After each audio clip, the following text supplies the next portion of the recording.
at our class on Friday, Mr. Kam asked me about prayer.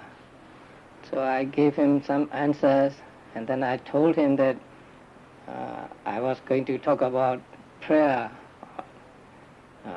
at this retreat. So I postponed giving him full answers. So today I want to talk about praying or prayer. So it won't be difficult to understand, because my talks have been a little difficult for some, maybe difficult for some persons, because we are talking about topics in Abhidhamma, like 5 aggregates, 12 bases, and so on. So today I'll talk about some less difficult thing, which is prayer. We Buddhists take pride in telling other people that we don't pray. And also authors and speakers also say Buddhists don't pray like Christians do. I once read in a book about maybe more than 20 years ago, where the author, who was a Westerner, said, if people tell you Buddhists don't pray, don't believe them. So he may have seen Buddhists in Buddhist countries praying at the pagodas, and so he said Buddhists also pray, and if somebody says Buddhists don't pray, don't believe him. Today I want you to get answers for yourself, whether Buddhists pray or whether praying is allowable in Buddhism, or whether we can get what we pray for. And I am not going to give you any answers to them. You'll have to find out answers for yourself. Tôi sẽ không nói về cái câu trả lời đối với những câu hỏi này, thì tôi muốn quý vị hãy chính mình tìm ra những câu giải đáp cho những câu hỏi như vậy. But I will give you something to base your answers upon, and that is Buddha's teachings or discourses. So the first discourse, or I'm going to read 3 discourses from this small book, and it's all from the collection called Anguttara Nikaya. It's a big collection of Buddha's discourses belonging to Sutta Pitaka, or discourses. So Buddha said, monks, a certain person makes a gift to a recluse or a Brahmin, offering him food, drink, garments, a vehicle, flowers, incense, ointment, bedding, housing, or lighting. In making the gift, he hopes for a reward. He now notices noblemen of wealth, Brahmins of wealth, or householders of wealth, provided with the 5 sense pleasures and enjoying them.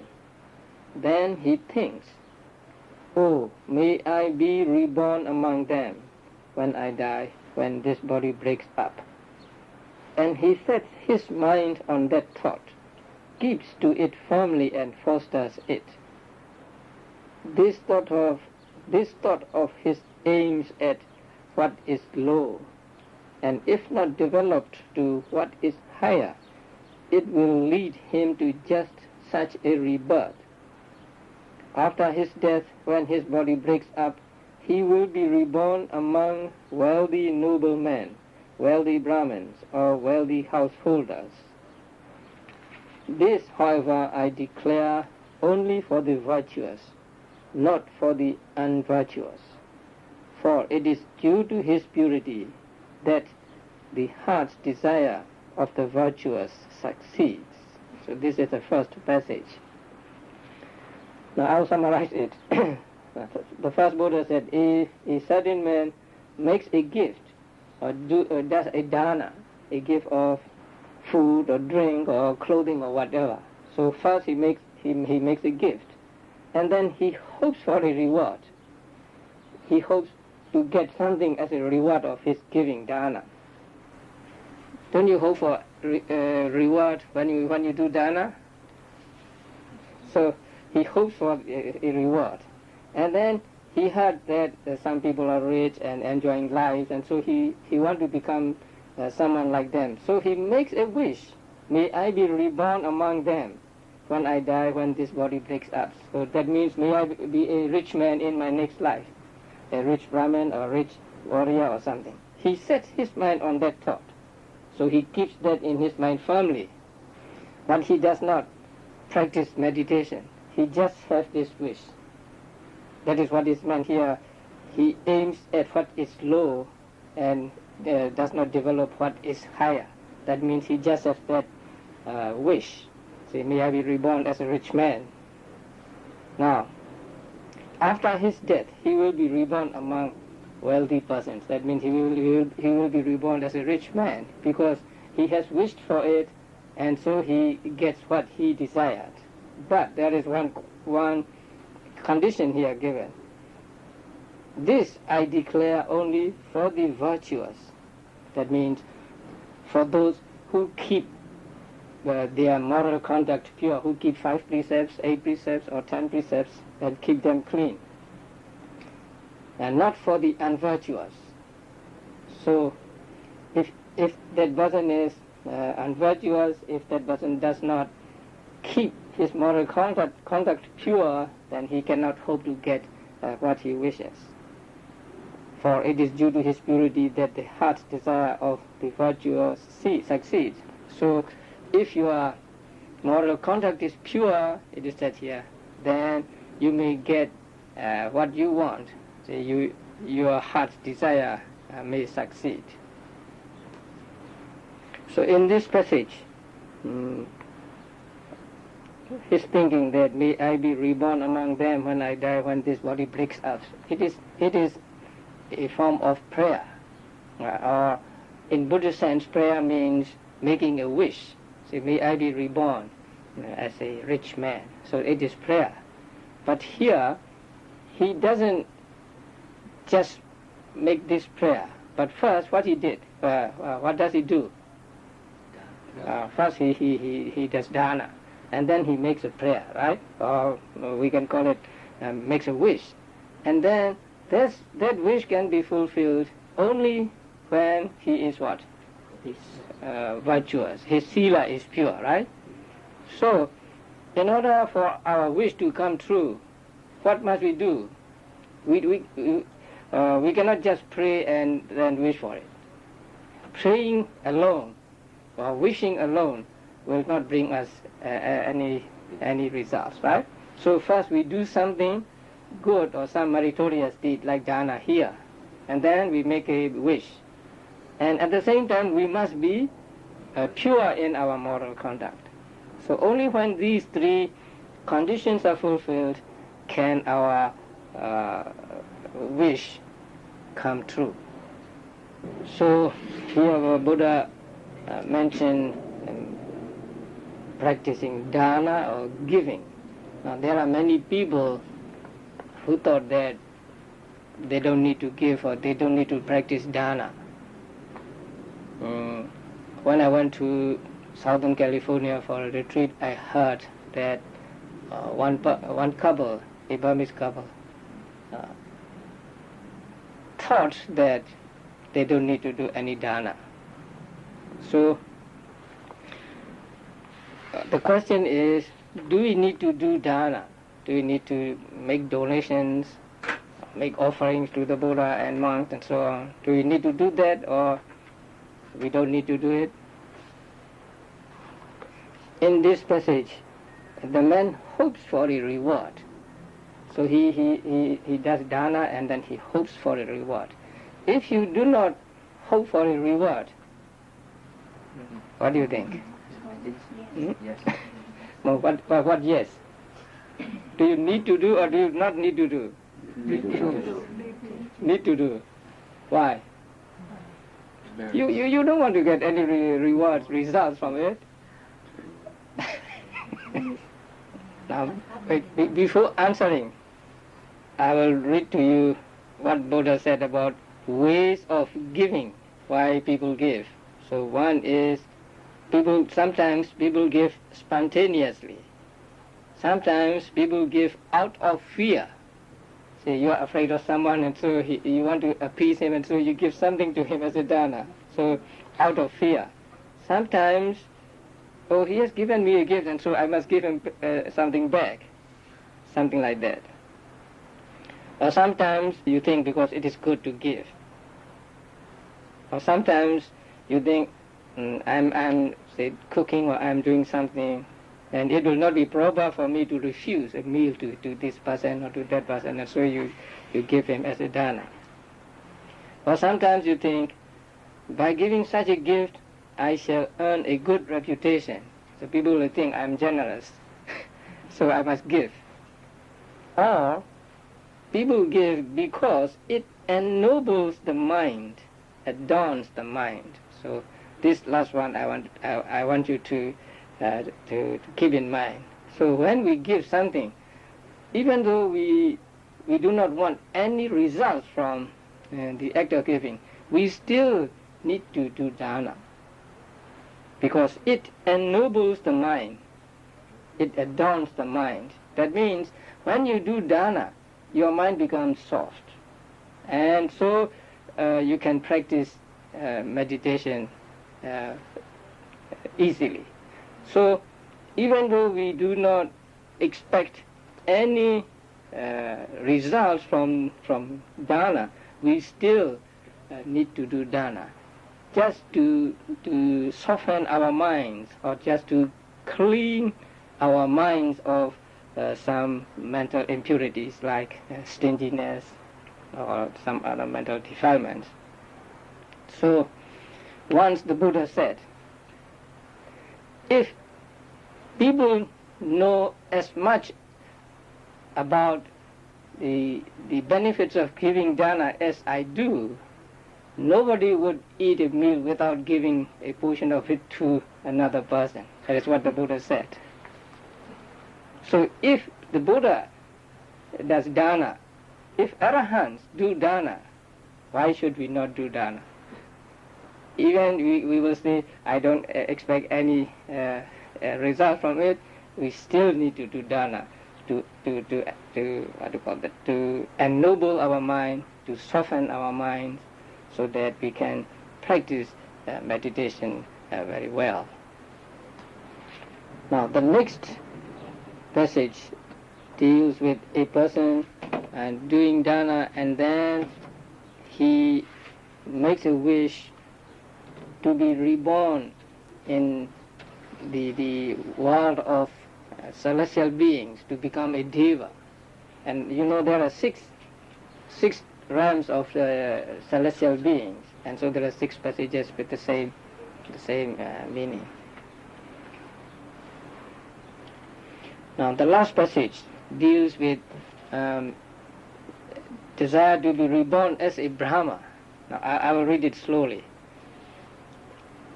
A certain person makes a gift to a recluse or to a Brahmin, offering him food and so on and so on.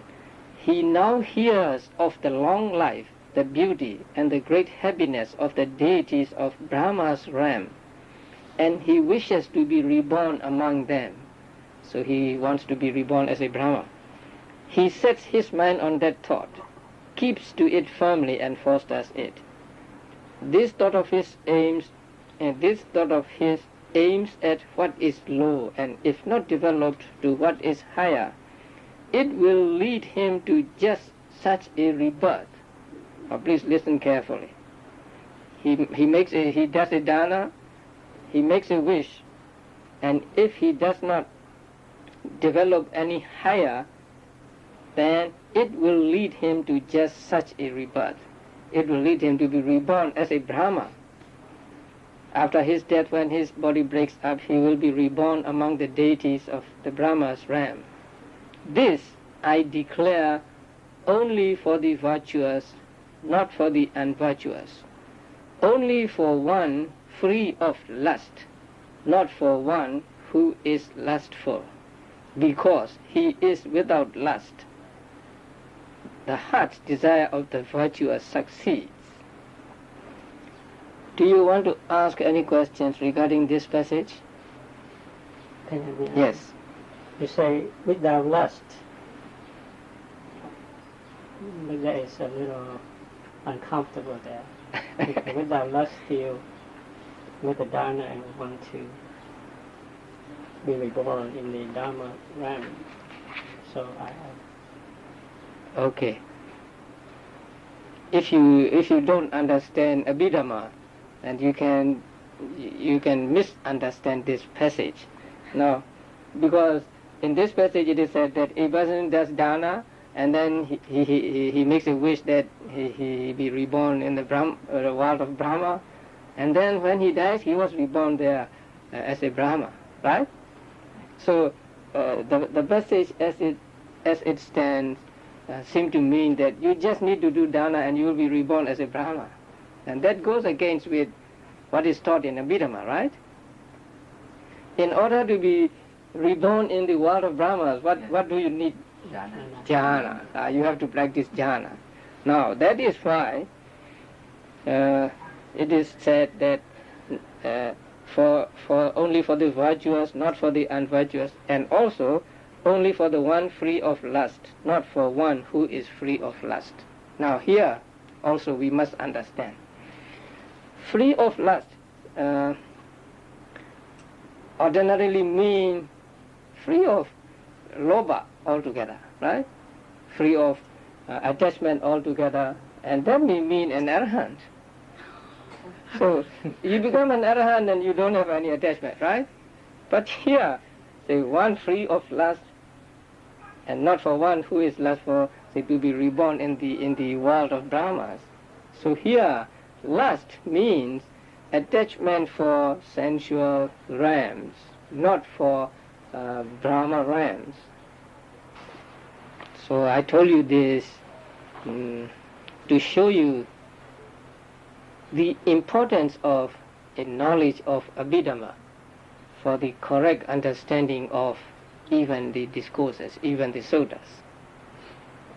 So if you do not understand Abhidhamma, then you will surely misunderstand this passage. So the knowledge of Abhidhamma is necessary for the correct understanding of Buddha's teachings. We always have to check the teachings in the discourses Sutta Pitaka with what is taught in Abhidhamma. Only then we will get the correct understanding of that passage. Now, with regard to prayer or making wish, what do we gather from this discourse, from this sutta? You don't just make a wish, you don't just pray. You must do dana and then make a wish, and also you must be virtuous or pure in your moral conduct. So these three things we gather from this sutta. Now we go to another discourse that has to do with praying. So once the Buddha spoke to the householder Anathapindika. Anathapindika was a very famous supporter of the Buddha. He was a lay supporter, and at the first meeting with the Buddha he became a Sotapanna, and he built a monastery which is very famous, the Jetavana monastery, and Buddha spent 20 years at his monastery. So Buddha said to him, "There are 5 desirable, pleasant and agreeable things which are rare in the world. What are those 5? They are long life, beauty, happiness, fame, and rebirth in the celestial realm." So 5. We all like these 5, don't you? Don't we? We want to live long. We want to be beautiful. or at least good looking, right? We want happiness, we want fame, we want to be reborn as a deva.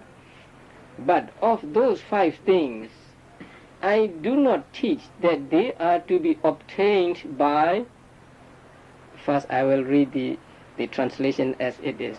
So, I do not teach that they are to be obtained by prayer or by vows.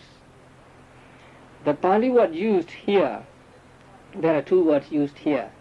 And the first one is to be translated as asking, and the second one, wishing.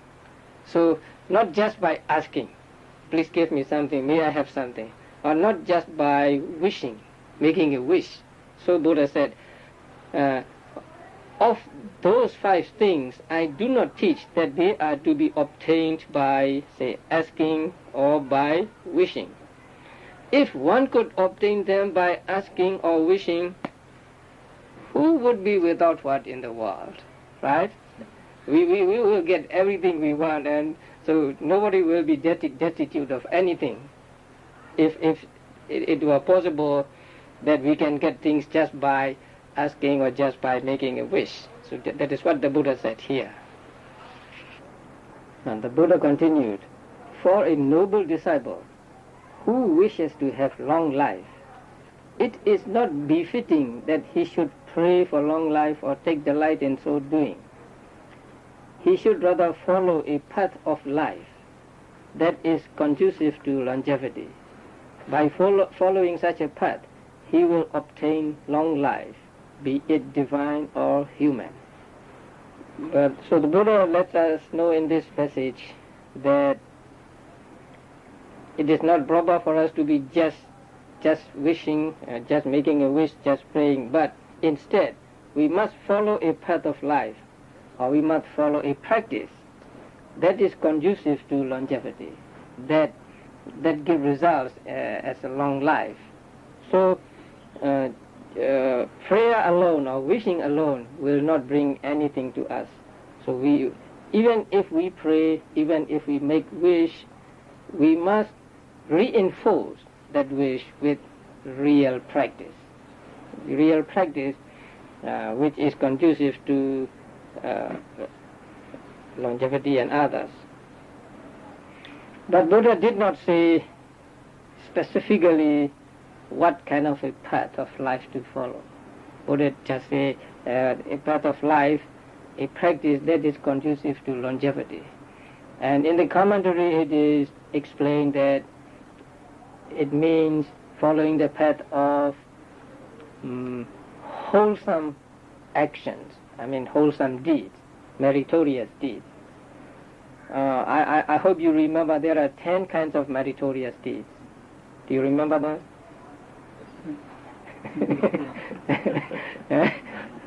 Dana, Sīla, Bhavana, and then respect, right? And then service to others, and then sharing of merit. That means giving the share of merit, and then accepting the share of merit, and then teaching Dhamma, and learning Dhamma or listening to Dhamma talk, and then making your view straight. So these are the 10 meritorious deeds. So what Buddha meant here is you follow the path of these 10 meritorious deeds, and if you follow that path, then you will get what you want here, the long life, beauty, and so on. Here again we find dana. I think we are very fortunate to have this tradition of the practice of dana, especially we from Asian Buddhist countries. It is this tradition of dana that keeps, say, Buddhism alive in our countries. And it is due to this tradition that we as monks are able to survive, and especially in this country. Now, when I think of myself, I'm very glad, because I can live in this country without having to worry about food or clothing or whatever. Why? Because of the support of my people, because of the support of people, especially from our countries. If we do not have such a tradition, then we monks will not be able to live in this country. So this is a very good tradition, and since it is this tradition of, say, dana that keeps the religion alive in our countries, if we want to, say, establish Buddhism in this country, or we are actually trying to do this, we need this tradition. We need to practice, both monks and lay people, we need to practice dana. It's very important. Dana not to one person or not to two persons, but dana for the benefit of Buddha's teachings. Now, you people are trying to buy a plot of land to found a center, and we are also trying to find a place for a new center. We might end up buying the same plot of land and then to fight among us. I don't know. So what we need is the support from our people, right? So for you need support, donations from your people, and we also, Burmese people, need support from the donations from our Burmese people. So if you practice dana, the tradition, and keep this tradition of dana alive, then I think you'll be able to achieve your goal in a short time, and we also, the Burmese people. So I want you to keep this tradition of giving alive, and as I said before, dana is not just giving. Along with dana, you practice loving kindness. If you do not love someone, if you are not favorably disposed towards someone, you cannot give to that person. So when you practice dana, when you give something to somebody, or when you make a donation to somebody, you also practice loving kindness. And then it is a practical exercise of getting rid of attachment. Now we always say, I want to get rid of attachment. Attachment is bad, and so we have to cut it out. But this is a practical way of getting rid of attachment, exercise. So with exercise, they will get better and better. Once, in my country, my father was a president of a religious association. So one day he and his associates went out to collect money from people. So at one house, the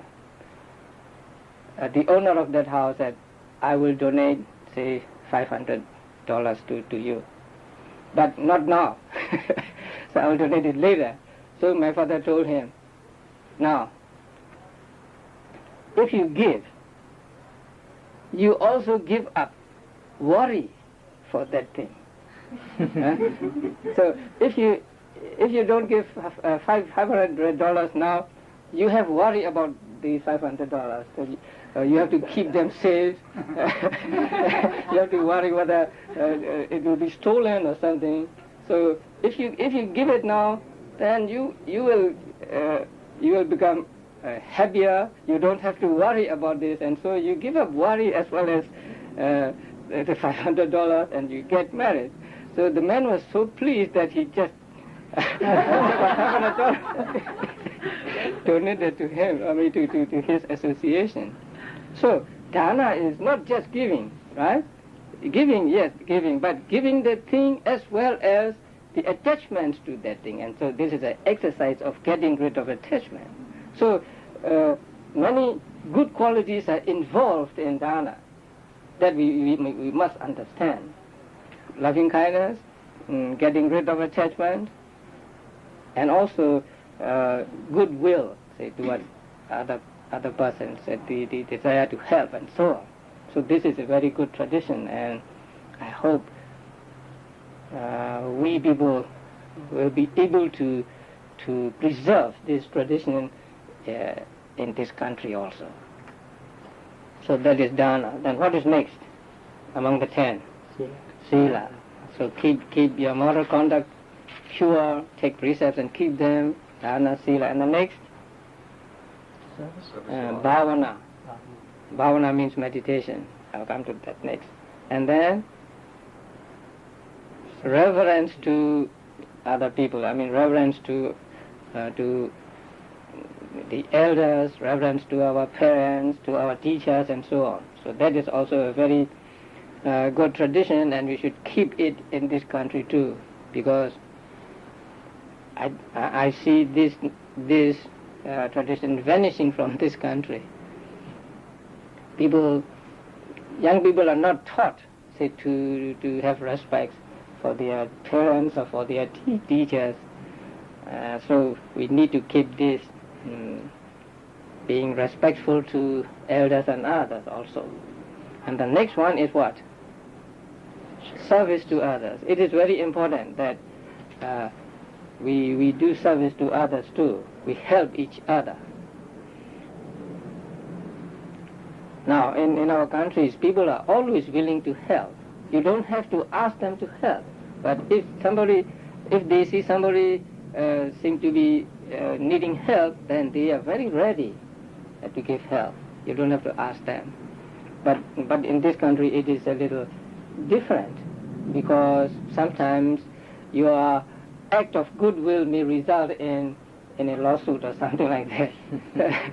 So in this country, it's a little different. But at least among ourselves, among our people, we can practice this service. So service to other people, and then when you are in a community like this, then service is very important. You do whatever you can, say, for the welfare of the community, and also this group is a religious group, and so you do whatever you can, say, to help each other. And also when there is something to do for the purpose of the practice of meditation or for a religious gathering or whatever, then you need to do what you can without being asked, so that everything is done properly. And so this kind of tradition also should be kept alive, at least among us.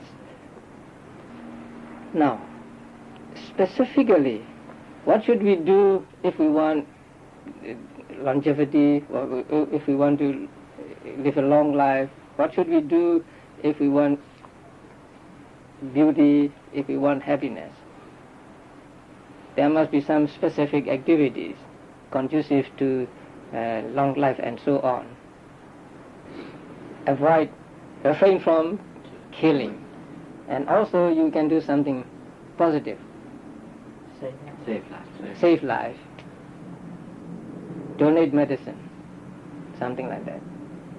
And I don't know whether you do that. I think you also do that. You buy fish or birds or whatever from the slaughterhouses and then set them free. So that's also a very good practice.